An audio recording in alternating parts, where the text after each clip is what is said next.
Let's teach the kids how to make fun, flavorful vegan food. First off, I just want to say it is super important to inspire the youth while they are young because it sets a foundation for the rest of their life.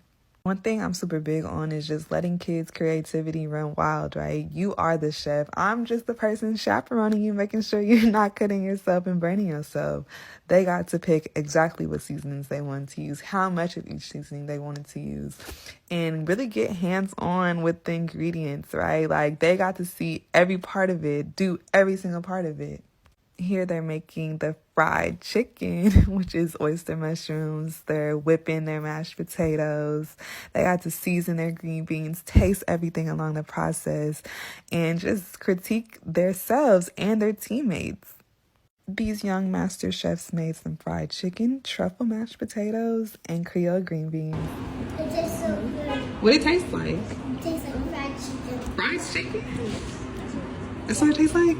Okay, oh, y'all did that. Delicious. It's delicious. Should I host more of these cooking classes?